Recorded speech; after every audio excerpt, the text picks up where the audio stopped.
Dr. Kim Minji wiped the sweat from her forehead as she worked in the small research lab on Kepler Station. The space station floated quietly between 3 different star systems, making it a perfect place for aliens from many worlds to meet and trade. Minji had been studying alien plants here for 2 years, and she loved her peaceful work. The lab was her favorite place on the station. Rows of strange plants from distant worlds grew under special lights. Some glowed with soft blue light. Others moved their leaves when she walked by, and a few even sang quiet songs. Minji had learned to understand what each plant needed to stay healthy. She was carefully taking samples from a singing flower when loud alarm bells started ringing throughout the station. The flower immediately stopped its gentle music and curled up its petals in fear. Minji looked up in surprise. In her 2 years here, she had never heard the emergency alarms. Through the thick window of her lab, she could see large, dark ships surrounding the station. These were not the usual trading vessels that visited Kepler Station. These ships looked like weapons with engines attached. Their black metal hulls had sharp edges and glowing red lights that pulsed like angry eyes. Minji recognized them immediately. Vorthak Empire warships. She had studied the Vorthak species during her training. They were tall creatures with 6 arms, hard shell-like skin, and faces that looked like a mix between insects and reptiles. Most aliens in the galaxy feared them because the Vorthak solved every problem with violence. The station shook as the Vorthak ships attached themselves to the docking ports. Minji heard heavy footsteps in the corridors outside her lab. She quickly saved her research data and locked her equipment. Whatever was happening, she wanted to protect her work. The footsteps grew louder and more numerous. Minji heard alien voices speaking in the harsh, clicking language of the Vorthak. She also heard other voices, the frightened sounds of the station's usual alien visitors. Curiosity and concern made her leave the safety of her lab. She walked carefully through the corridors toward the main trading hall where most of the noise was coming from. As she got closer, she could hear one voice speaking much louder than the others. The main trading hall was usually full of colorful alien merchants showing their goods from across the galaxy. Today, it looked very different. Dozens of aliens sat on the floor with their hands raised, looking terrified. Around them stood tall Vorthak soldiers holding energy weapons. In the center of the hall, a massive Vorthak commander towered over a small group of alien diplomats. His shell was darker than the others, and his 6 arms moved as he spoke. Metal tubes and wires covered parts of his body, making him look even more frightening. "I am Commander Thexmore of the Vorthak Empire." His voice came through a translation device that made it sound cold and mechanical. "This station and all trade routes through this system now belong to us. Anyone who disagrees will serve as an example to others." A brave Zelanian diplomat, a small creature with soft purple fur, stepped forward. His voice shook as he spoke. "Commander, the Galactic Council has laws about neutral trading stations. You cannot simply take control of Kepler Station. The other species will never accept this." Commander Thexmore's insect-like head turned toward the diplomat. His compound eyes reflected the station's lights like dark mirrors. "The Galactic Council is weak. Their laws mean nothing to the Vorthak Empire." Without any warning, Thexmore raised his plasma rifle and fired. The energy beam struck the Zelanian diplomat in the chest, sending him flying backward. He hit the floor hard and did not move. Smoke rose from the burn wound on his chest. The other aliens in the hall screamed and tried to move away, but the Vorthak soldiers pointed their weapons at them, forcing them to stay still. Minji felt her heart racing as she watched from the entrance to the hall. Her medical training took over her fear. The Zelanian was still breathing, but barely. He needed help immediately, or he would die. She ran toward the wounded diplomat, dropping to her knees beside him. The burn was deep and serious. She pressed her hands against the wound to stop the bleeding and looked around desperately. "Someone please bring me a medical kit," she called out to the terrified aliens around her. "He's still alive, but I need supplies to help him." Commander Thexmore's head turned toward her with a mechanical clicking sound. His compound eyes focused on her like a predator studying prey. "A human dares to interfere with Vorthak business?" Minji looked up at him while keeping pressure on the diplomat's wound. I'm not interfering with anything. I'm trying to save his life. He's dying. The commander's mandibles clicked together in what might have been laughter. Humans are even weaker than we thought. You risk your life for a stranger who means nothing to you. He means something to me, Minji said firmly. Every life means something. Commander Thexmore raised his plasma rifle and pointed it directly at her. Then you can join him in death, human. Let this be a lesson to anyone who thinks they can challenge the Vorthak Empire. The weapon charged with a high-pitched whine. The energy beam struck Dr. Kim Minji in the chest, sending her flying across the hall. She hit the wall hard and fell to the floor, not moving. The trading hall fell completely silent except for the quiet humming of the Vorthak weapons. Commander Thexmore looked around at the terrified aliens. Remember what you have seen here today, he announced. This is what happens to those who oppose us. Within minutes, the Vorthak soldiers had left the station, taking their warships with them. They left behind 2 motionless bodies and dozens of witnesses who would never forget what they had seen. In the hours that followed, secret messages began traveling through space toward human colonies. The news spread from ship to ship, from station to station, growing stronger with each telling. One human had been harmed, and the galaxy was about to learn what that meant. Admiral Lee Do-hyun stood very still in front of the big window in the medical room. Behind the glass, Dr. Kim Minji lay on a bed surrounded by many machines. Tubes and wires connected to her body helped her breathe and kept her heart beating. Her eyes were closed and she had not moved for 3 days. The medical ship Soul's Grace was the best hospital ship in the human fleet. It had the most advanced equipment and the smartest doctors, but even they were not sure if Minji would ever wake up. The doctors say the plasma weapon damaged her brain, Captain Park Yoonji said quietly as she stood beside the Admiral. She might never open her eyes again. Even if she does wake up, she might not remember who she is. Admiral Lee felt anger, burning in his chest, but he kept his face calm. He had read everything about Dr. Kim Minji. She was only 28 years old. She had spent her whole adult life studying alien plants and animals. She wrote papers about how to help different species work together. She volunteered to help refugees from war-torn planets. She had never hurt anyone in her entire life. "What do we know about the attack?" he asked. Captain Park handed him a small tablet computer. "We have video from the station's security cameras. The Vorthak commander shot an unarmed diplomat first. Dr. Kim was trying to save his life when the commander shot her too." Admiral Lee watched the video 3 times. Each time his anger grew stronger. He saw Minji kneeling beside the wounded alien trying to stop his bleeding. He saw her look up at the massive Vorthak commander with no fear in her eyes, only determination to help. She was trying to save someone she had never met, he said quietly. "The Vorthak commander's name is Thexmore," Captain Park continued. He left the station and reported to his superiors that he had dealt with some troublemakers.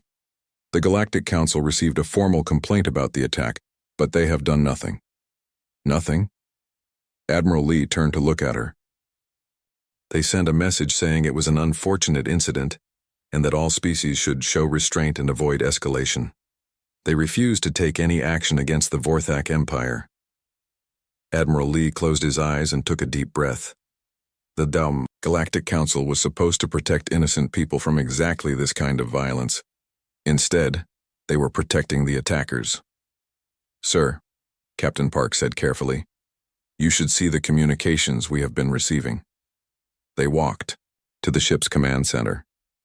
The room was full of officers working at computer stations, monitoring radio signals from across human space. The main screen showed a map of the galaxy with hundreds of small lights moving toward their location. "What am I looking at?" Admiral Lee asked. "Every human colony with military ships," the communications officer explained. "They are all sending their fleets here. We have never seen anything like this before." Admiral Lee studied the map carefully. Red dots were moving from every direction, from Earth, from the outer colonies, from mining stations, from research outposts. Some were big military ships, others were small patrol vessels, but they were all coming. "How many ships total?" he asked. "Over 2,000 confirmed, sir." More are launching every hour. The Titan shipyards have stopped all civilian construction and switched to building warships. The Mars Defense Fleet has emptied their bases. Even the agricultural colonies are sending their security ships. Admiral Lee had served in the human military for 30 years. He had fought in border wars, stopped pirate attacks, and defended colonies from raiders. But he had never seen humans unite like this before. "Sir," another officer called out, "we are receiving a priority message from Earth Command." The main screen changed to show an elderly woman in a military uniform. Admiral Lee recognized her immediately. Fleet Admiral Kim Soo-young, the highest-ranking officer in all human military forces. "Admiral Lee," she said, her voice serious and strong, "you have full authority to respond to this attack as you see fit. Every human fleet is now under your command. The President and the Colonial Council have agreed this cannot go unanswered." Admiral Lee felt the weight of responsibility settling on his shoulders. Hundreds of human ships were coming to him, ready to fight. Thousands of human lives would depend on his decisions. "What about the Galactic Council?" he asked. "They have made their position clear," Admiral Kim replied. "They will not protect innocent people from violence, so we will protect them ourselves." The communication ended, leaving Admiral Lee alone with his thoughts. He looked around the command center at his officers. They were all watching him, waiting for orders. "Sir," Captain Park said quietly, "what are your instructions?" Admiral Lee walked back to the medical bay window. Dr. Kim Minji still lay motionless on her bed. The machines around her continued their quiet beeping, keeping her alive. She had dedicated her life to understanding alien species, to building peace between different worlds. And the galaxy had repaid her kindness by nearly killing her. "Send a message to all human fleets," Admiral Lee said. "Tell them to prepare for Operation Righteous Fury, and get me a direct communication link to the Vorthak High Command." "Sir?" Captain Park asked, surprised. Admiral Lee turned away from the window. His eyes were hard and cold. "It's time the galaxy learned what happens when you hurt a human. They think we are weak because we choose peace. They are about to discover that peace is something we choose, not something forced upon us." Across human space, the word spread quickly. One of their own had been attacked while trying to help a stranger. The response was swift and unanimous. The galaxy was about to meet humanity's true nature. High Admiral Vextar of the Vorthak Empire stood in front of the massive viewing screen in his command ship. The screen showed a map of Vorthak space, but something was very wrong with what he was seeing.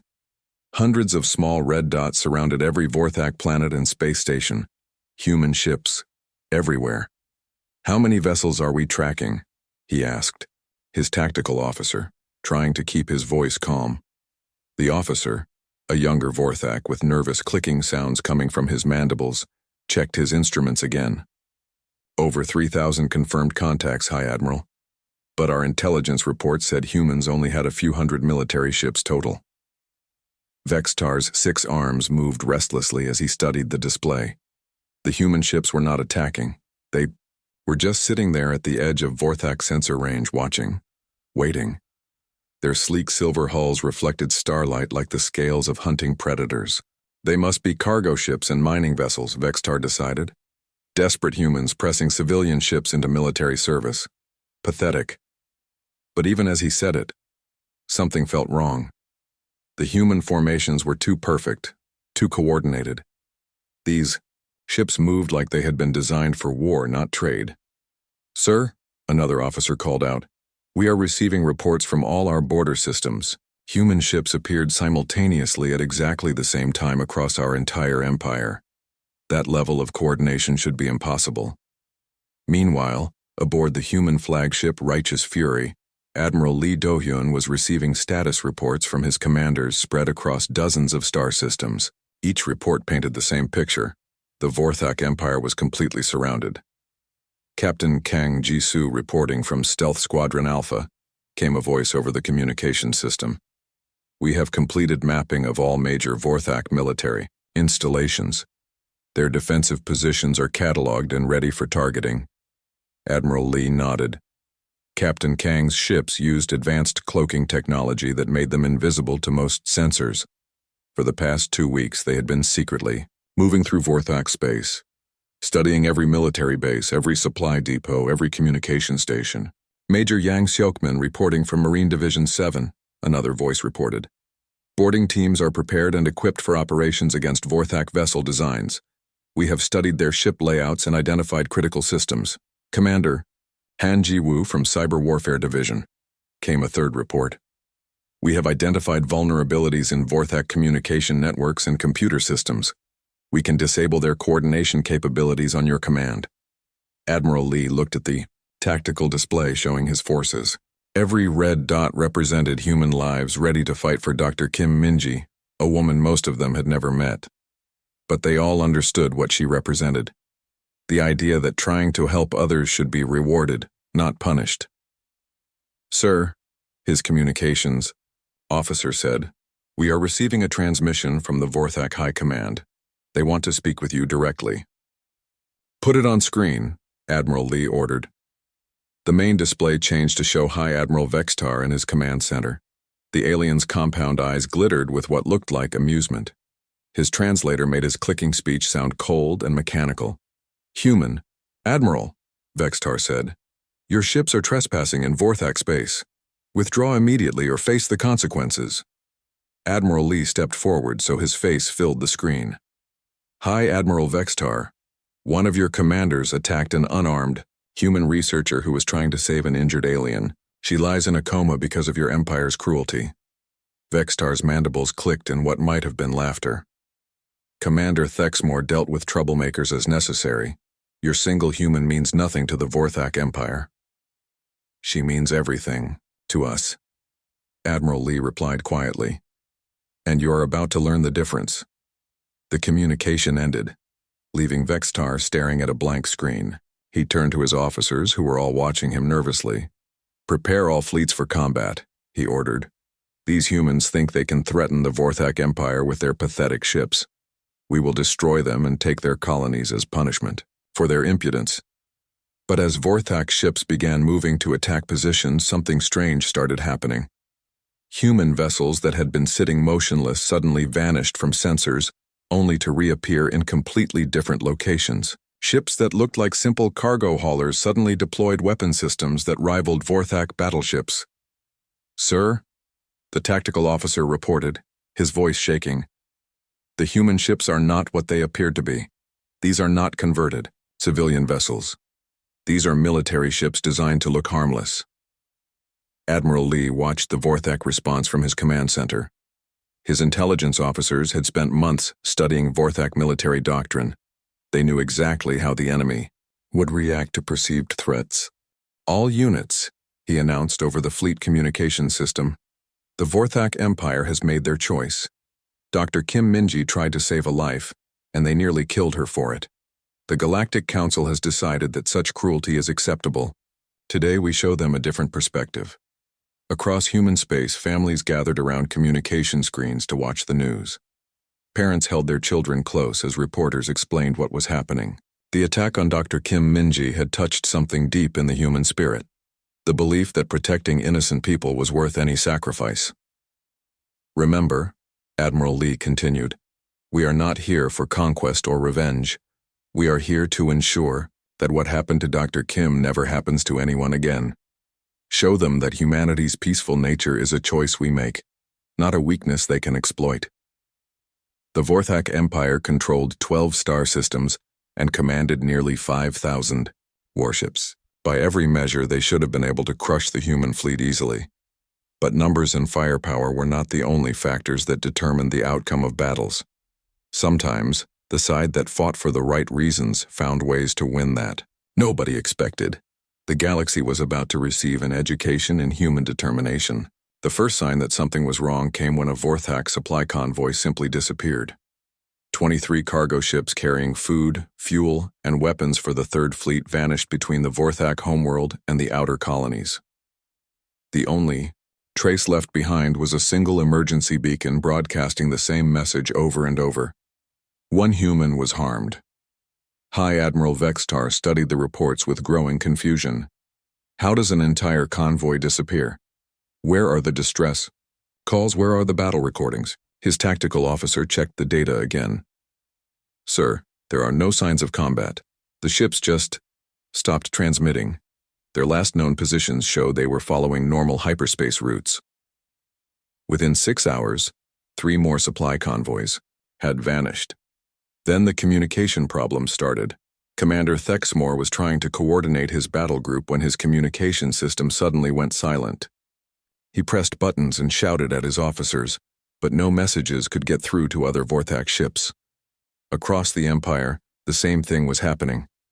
Vorthak commanders found themselves isolated, unable to talk to their fleets or receive orders from high command. "Sir," a panicked communications officer reported to High Admiral Vextar, "we have lost contact with 40% of our forces. The communication network is failing system by system." Commander Han Ji-woo smiled as she watched the data streams on her computer screens aboard the human ship Digital Storm. Her cyber warfare team had spent weeks mapping every Vorthak communication satellite, every relay station, every computer network. Now they were shutting them down one by one with computer viruses and electronic attacks that the Vorthak could not detect or stop. "Phase 2 complete," she reported to Admiral Lee. "Vorthak forces can no longer coordinate their movements. They are fighting blind."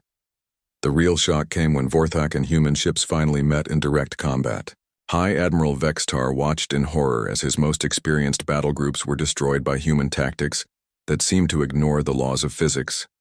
Captain Kang Jisu's stealth squadron appeared inside the shields of a Vorthak battleship, their cloaking technology far more advanced than anything the aliens had seen.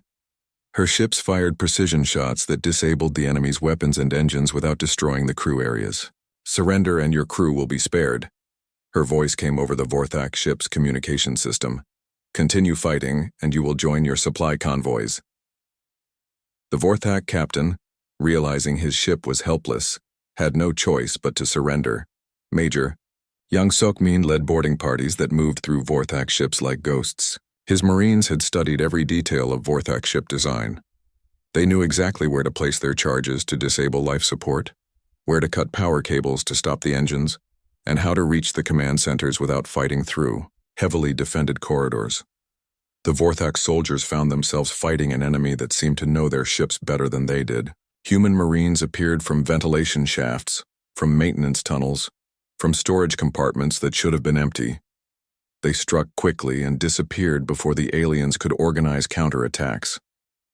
But the most frightening thing for the Vorthak Empire was how human ships moved in battle. They had expected the humans to fight like other species, in straight lines following predictable patterns using standard military formations. Instead, human ships moved like living creatures. They used gravity from nearby planets to change direction without using engines. They hid behind asteroids and used them as shields. They coordinated their attacks with split-second timing that seemed impossible. "How are they doing this?" High Admiral Vextar demanded as he watched another of his fleets being destroyed. "Our ships are faster and more heavily armed." "Sir," his science officer said nervously, "I think we misunderstood human technology. Their ships are not just weapons, platforms.